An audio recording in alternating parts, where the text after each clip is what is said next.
हमेशा आंखों में फिरता था दश्ते कर्बला। पिदर के बाद भी राहत मिली ना आबिद को, दोबारा कैद किया उस गरीब जाहिद को। वतन से ले गए फिर कैद करके बानी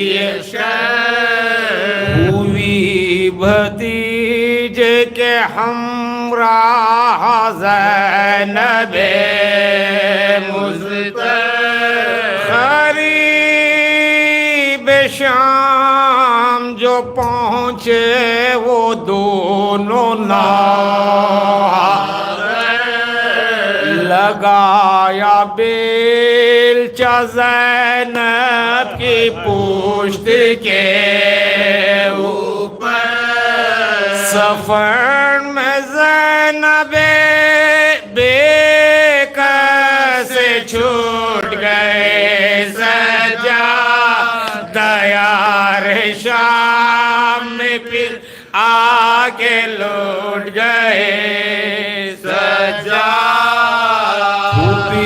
को सोम के जंगल में सैयदे वाला मदीना में हुआ दाखिल वो बेकसो तन्हा।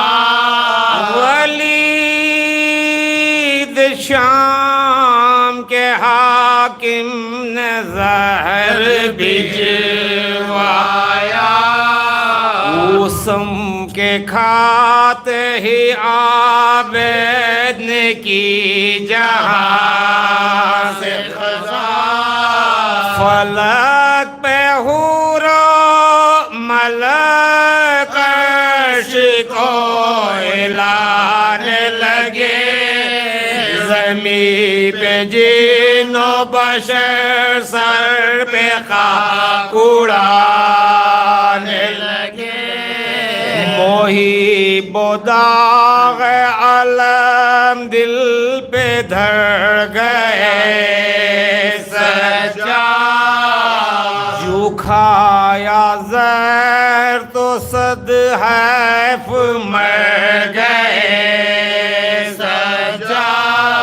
नबी की आल को बेआस कर गए यतीम हो गए बाखिर गुजर गए सजा। सर अपना पीटते मरक़स से मुर्तफ़ा निकले। कलेजा थाम के क्यों करना फ़ातिमा निकले। शराग़ दीन नबी आज बुझ गया यारा। नशान पंजतने पाक मिट गया यारा। उठा जहान से सरताज अब मेरा यारा। ताब बेवयाबद मुझे मिला यारा। करूँ मैं क्या मेरी किस्मत बिगड़ गई यारा। चमन में फातिमा के ओस पड़ गई यारा।